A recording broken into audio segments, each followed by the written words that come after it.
How's it going, fam? Welcome back to Erica's EDC, and today we're going to do a mini first impressions, I guess you could call it, of some knives that I processed a deer with yesterday. I have some really interesting results, so I want to talk about them. This is the last video at this place, guys. Next time you see me, we will be at the new place. Woohoo! So I figured we would do a goodbye video, talk about some blades. Sorry that we're in the truck with horrible lighting, but there's nowhere else to film because the room is all packed up and it's a rainy day, so I can't be outside.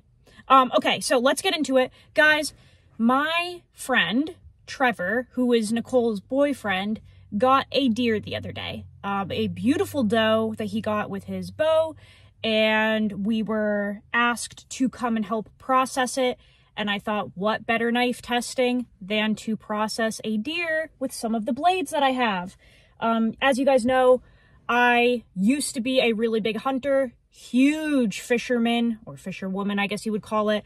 So I was like so stoked to get back into that vibe and do that. I hope one day I can kind of do that again myself, but I'm not there right now. So we went over and helped, and I brought 6 blades. I brought the Duckhead Forge Chum in 8670 steel at 62 HRC. This is a collaboration I have done with Dusty.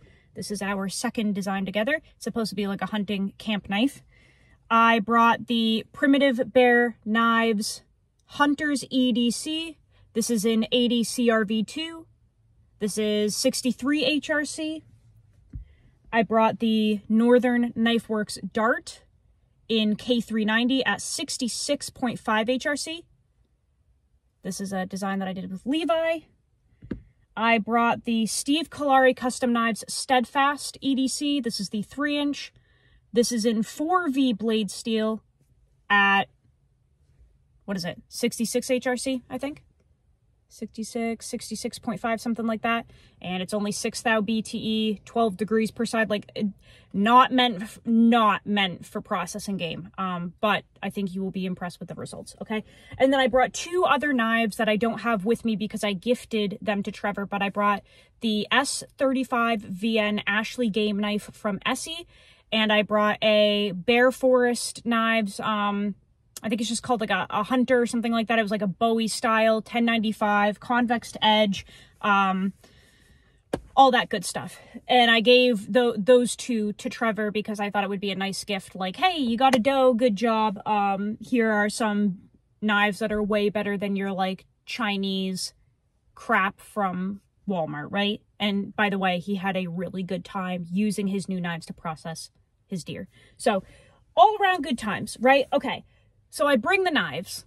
The first thing I wanted to do was hand them out to everyone there that was not an avid knife user, because I think one of the best tests that you can do is give your knife to someone who doesn't give a crap about knives, knows nothing about them, just thinks a knife is a knife, and you just let them go ham and you let them have at it. So I handed all the knives out. There were a number of people there, including Nicole Dodge. Also, there's a short of this process before this. There was, you know, tons of Instagram footage, photos, all that stuff. These people are, you know, so uninformed and uneducated that I handed this to Trevor's father, and he was like, what steel is this? I was like, 8670, and he's like, oh, Damascus. I was like, nope, not Damascus, but it's cool.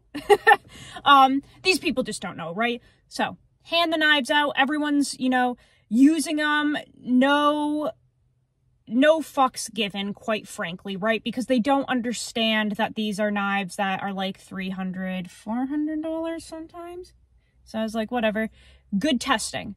Right off the bat, I had a lot of feedback. So the Chum was a massive hit.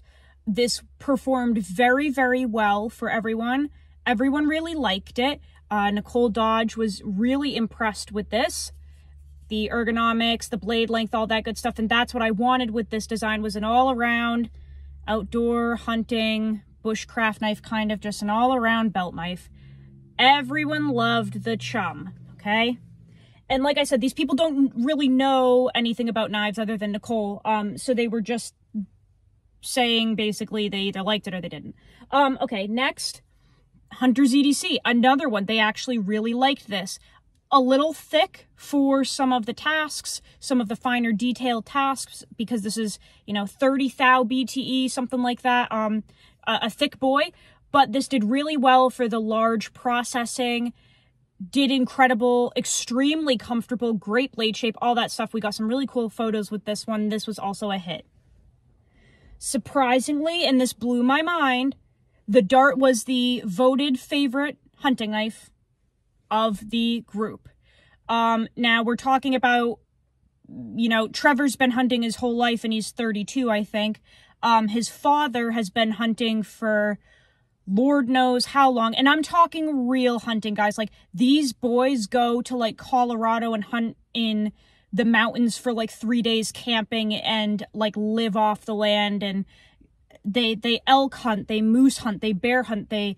everything that you can think of that can be hunted, like, properly and appropriately and respectfully, they hunt, okay? Massive, massive hunters. So, you know, Trevor's father has been hunting for, good Lord, over 30 years.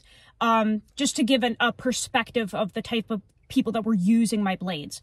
The dart was absolutely a favorite, and Nicole also adored it. But surprisingly, this was the fan favorite of the hunting knives, which is kind of surprising, right? Because when I designed the dart, I wanted it to be a hunting knife along with an EDC knife. But it just really goes to show a scalpel-like blade is very useful when processing game. And this doe was fairly large. So this was definitely the best out of all of them, like voted best. And then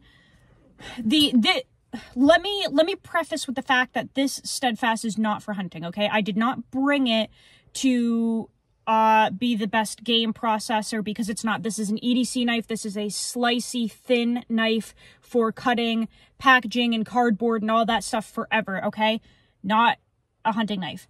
So it didn't do very well with maneuvering through the, you know, the tendons and the bones and the meat and stuff like that. But what I did want to do was test the steel against bone, because 4V at 66 or 66.5 HRC, you know, 6 thou BTE, 12 degrees per side, that should tell you that when you're smashing bone with it and grinding it and scraping meat off of bone, you would think this would just be annihilated at the end and it would be a serrated blade, okay? Given the circumstances. So I wanted to push this to its limits and do real life testing with it, and that's why I brought this one, okay?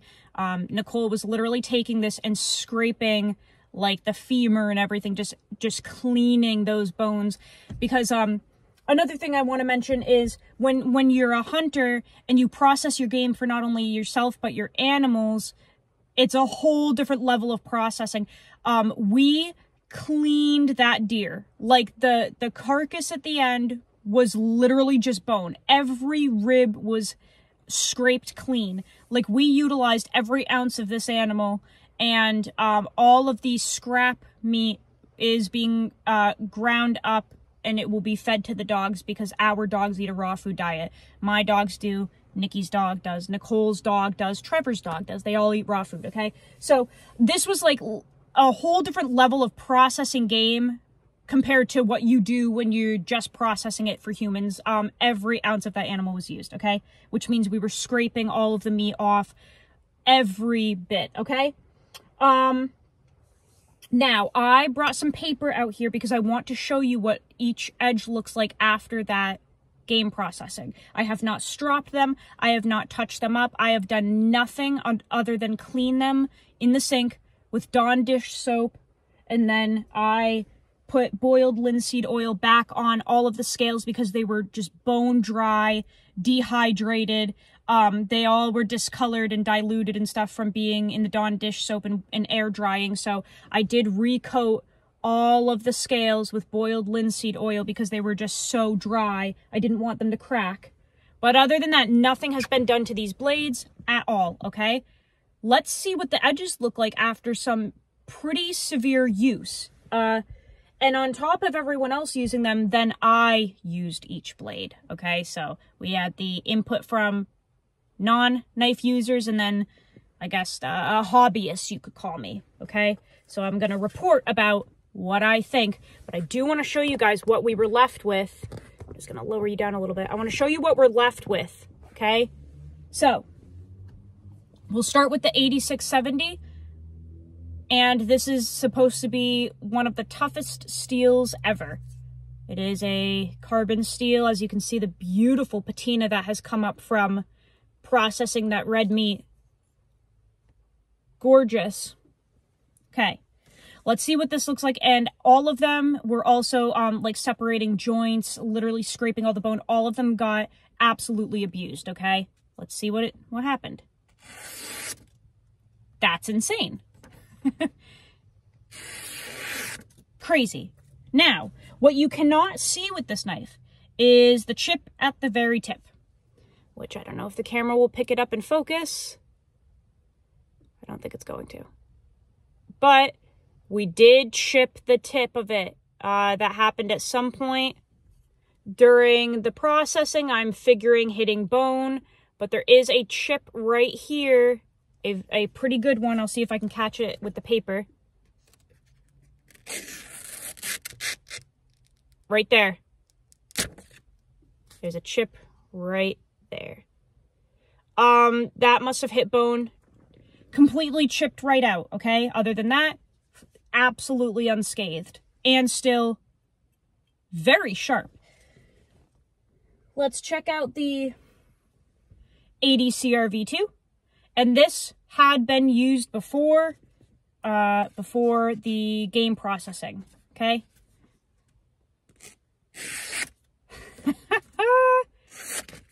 We got a little something there. But other than that, pretty good for... the last thing I did with this, I think, was some woodwork. And then before that, I processed a bunch of fish on the bed of the truck on camera. But this is pretty darn good for being used, never sharpened. And this did some pretty heavy duty work because it's a beefy boy, okay? Highly, highly impressed with that.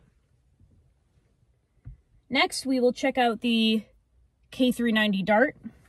Getting paper all over the place here. This did probably the most work out of all of them. This has also never been sharpened, and this is a knife that I tested for a month consecutively on the channel. That's insane. So this literally did, like I said, most of the work. Nicole had this the whole time. I think actually in the short that I filmed, she is using this knife. This has been used so much, and like I said, never sharpened, just stropped. It hasn't been stropped since last night. K390 66.5 HRC. Remember that, okay? Because super steels aren't supposed to be used for this type of thing. Remember that. 0 edge damage on this. 0 edge damage on this, okay? None. So the tough steel, the 8670 chipped. This did the same stuff, probably more. Okay? Just remember that. Remember that. And lastly, let's look at this 4V from Steve. This poor thing, right? This thing got beaten up. Not even meant for this. But let's see what happened. Huh! That's kind of wild. This one was literally scraping femur bones. Might have a little flat spot in there, but that looks pretty sharp to me. Okay, so the other half of this story, I'm going to bring you guys back up here, is that the Essie and the Bear Forest were, oh,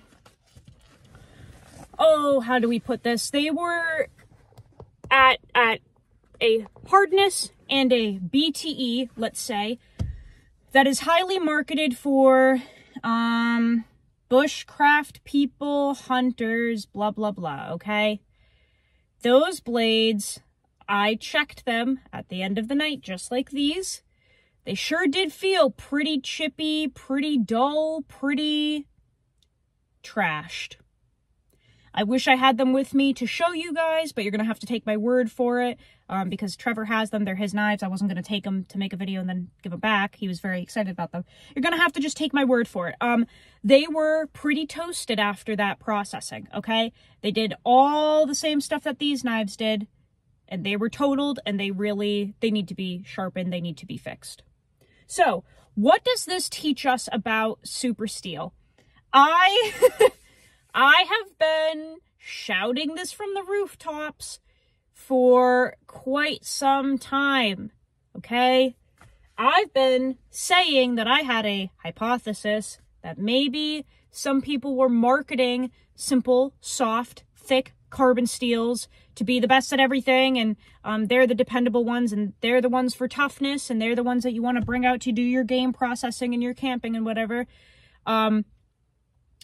I sure did have a hypothesis that it was a scheme. And I'll tell you, we did real world testing last night, and it wasn't just me using the knives. It was a whole bunch of people that didn't give a crap that my knives were $300, $350. And the only thing that I can see here is one slight little chip on this one. And right at the tip here is like 5 thou BTE, okay? So, for this hitting bone like it did and only having that one little tiny chip, I'm highly, highly impressed with that. We were really beating the crap out of these things. But I am absolutely shocked that this knife in particular is in the state that it's in after what we did last night. And like I said, please go watch the short. And if you're not following my Instagram, you get to see a lot of the behind the scenes stuff, lots of photos, lots of videos, because it's just an easier platform for me to use throughout my day. So if you want to see the behind the scenes and stuff like that, definitely follow my Instagram, because my stories have all of that cool stuff. But guys, logic, science, marketing would tell you that this 4V being this thin and this hard with the DPS it has, this should be a serrated knife at this point. As you saw, cutting clean through paper, maybe a slight roll somewhere in here, but it is scary sharp. And literally, whatever that little tiny roll is, I can probably strop it out. So, does this maybe give some insight? I hope it does. The fact that this K390 at almost 67 HRC, by the way, this is, I want to say 10 thou BTE. This thin, slicey K390 at almost 67 HRC was scraping bone last night, never been sharpened, and it's still that sharp like you saw in the paper cutting. Beware of marketing schemes, okay? That's the whole point of this. Super steels will always outperform simple carbon steels in cutting tasks. Sometimes they even outperform them in non-cutting tasks, okay? If you're going to use simple carbon steels, please price them accordingly, and don't run them thick and soft for toughness. That's not real life. Because Alan, who uses 80 CRV2 steel, or did, I should say, ran it at 63, and this thing is a freaking tank. Still, you can probably hear it. Sticky. Absolutely sticky sharp. After everything it did, and being used before, there's just no need, guys. And a lot of people don't understand because they haven't seen this side, right? Like, how often do we get to watch videos of people that are using, you know, super steels on processing game? Like, it's not, you don't get to see that much of it. So I was super excited to record that clip and put it up last night to be like, guys, look at what we're using, and it's not failing, okay? So I just wanted to report that back to you guys because it was a beautiful experience. It was so cool to hand knives to people that I am passionate about and watch them use it without even thinking about it, you know? It was just so cool, especially the knives that I helped design. I got to explain what I was thinking in those designs. But it was just such a beautiful thing to put these in the hands of real people, real hunters, and just watch them process that deer. And they were like, holy crap, because they've never experienced that level of sharpness. You know, I walked in and they had, I think, like 6 kitchen knives that they were trying to use to process this, because they just don't give a crap, right? Like, real hunters they aren't carrying K390 and 10V and Magna Cut. They don't even know what it is. They've got the knives that they have been using for 30 years that they sharpen on a sharpening steel rod, and they don't give a crap. And they just beat the pulp out of them. They don't care what it is. So it was so cool to watch them with all of these garbage kitchen knives on the table, and I handed them all one of my knives, and they go, and it just like melts through the meat, and they were like, what the heck? Like, what the heck?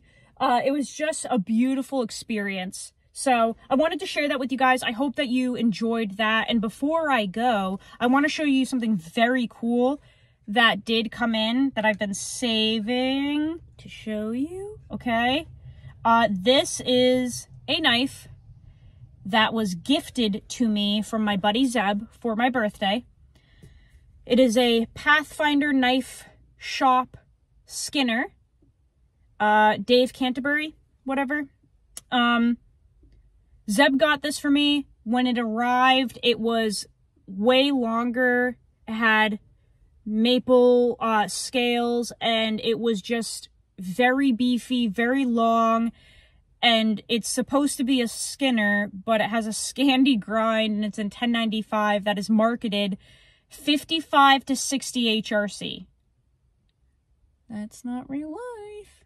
That's not real life.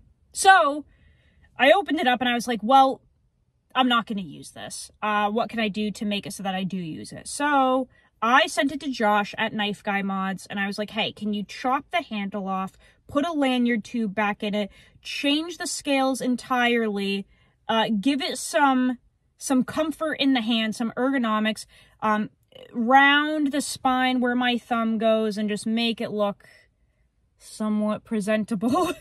And Josh has actually completely outdone himself. I knew he would, but I wanted to show this to you guys because I think people forget that they can get fixed blades recovered, and if you have an ugly fixed blade or one that you don't bond with, sometimes it just needs a little handle job. Like your mom, sometimes it just needs a little TLC in the handle, and then you fall back in love with it, right? So this fits my hand much better. He cut over 1 inch off of the back. I have the chunk. I meant to bring it out and show you guys. I forgot. It's in the room. This fits my hand much better. He rounded the spine where my thumb goes, so it's nice and cozy now. Brass pin and lanyard hole, and then we did green liners, green G10 liners, orange G10 liners, and beautiful cross-cut natty micarta. And look at how much better this looks. He also did take a hand file and make like a pinch grip area here for me. So the scales actually very slightly ride down and thin out. That way I can hold it like this if I am processing game. But just look at what a gorgeous job he did. Look at the symmetry. Look at the no gaps, the beautiful contouring. This, it's wild because Josh does a better job finishing knives than a lot of knife makers do. Like, what in the world? I'm not talking about these guys. They're all incredible. But some knives I get from that I buy, or that people buy for me from companies. It's funny how you can hand them to a hobbyist and they turn out much better. So now I'm going to use this. It's absolutely beautiful. I'm very curious to see how this does because, like I said, a range of 55 to 60 HRC on Erica's planet, that's not real life because that's such an exponential difference in the Rockwell testing world that if your range is that inconsistent, that's worrying to me on my planet. I don't know about anybody else, but that's kind of interesting. So we'll see how this does, but it's beautiful. It's very comfortable, so I'm going to use it and see how it does now.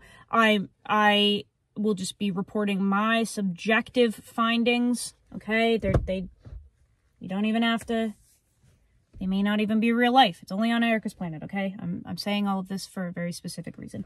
Anyway, guys, I hope that you found that informative. The results were very cool. I was so lucky and blessed to be able to have these knives and bring them and use them in real life settings. I do every day anyway, but like to be able to bring them to someone else and have them use them too was just such a cool experience. And they were just absolutely shocked at how cool these are and how well they performed. So I'm just very lucky, very blessed to have my hands on such beautiful tools from such incredible makers. Please check out all of them. Buy all their knives, please, okay? Steve Callari, Callari Custom Knives. Alan, Primitive Bear Knives. Levi, Northern Knifeworks. I will try to link them all down below. And Dusty from Duckhead Forge. Please check all of them out. By the way, these are in production. We're doing crew wear, okay? He only did 8670 for me to try out, but these are going to be in crew wear, okay? Buy the knives. Check them out. They're incredible workers, incredible makers. I'm losing my mind. I will see you guys on the next video. I love you so, so much. Go use your shit. Learn how to sharpen your knives. I'll see you on the next video. I love you so much, fam. I'll see you in the new house. I will see you in the new house, okay? I love you guys so much. Take care.